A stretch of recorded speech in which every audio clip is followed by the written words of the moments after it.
రే ఎక్కడికి తీసుకొని వెళ్తున్నావురా? రారా బాబు, నీకే తెలుస్తుంది. అబ్బా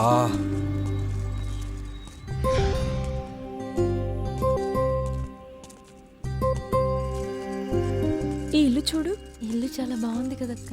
అవును. రండి సార్. ఓనర్కి చెప్పారు కదా? చెప్పాను, రండి సార్.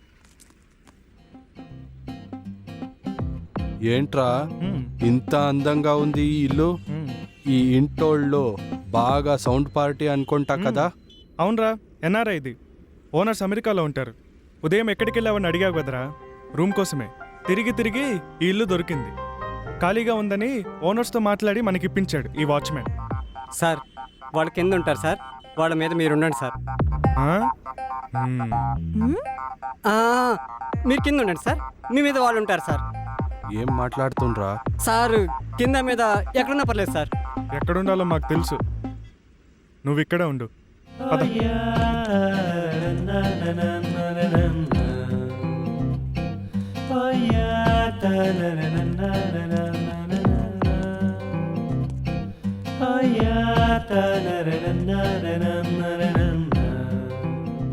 ఇక నుండి మనం ఉండే ఇల్లు ఇదే.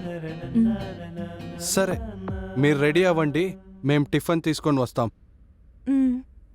పదరా. సరే. పద.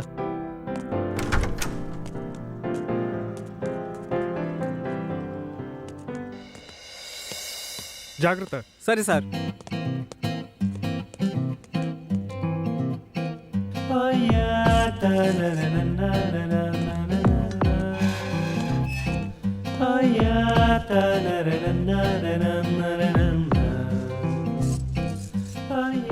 ఇదిగో టిఫిన్, మీరిద్దరూ తినండి. చూడండి, మీరేం భయపడకండి. ఎన్ని రోజులైనా హ్యాపీగా ధైర్యంగా ఇక్కడే ఉండండి. ఇది మన ఇల్లు, సరేనా? సరే. సరే, టిఫిన్ చేయండి.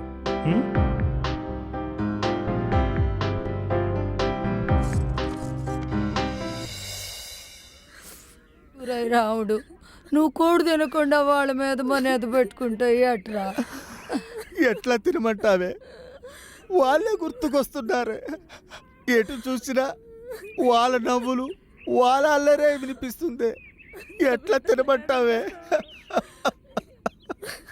మమ్మల్ని ఇడిచిపోని బిడ్డలు, ఈ ఊరు తప్పితే ఏ ఊరు తెలియని బిడ్డలు ఏమైపోయారో, ఎక్కడున్నారో. మన పిల్లలు దొరకాలంటే వాళ్ళు చెప్పింది చెయ్యొద్దని చెప్పాను కదా నీకు, అదే చేద్దాం.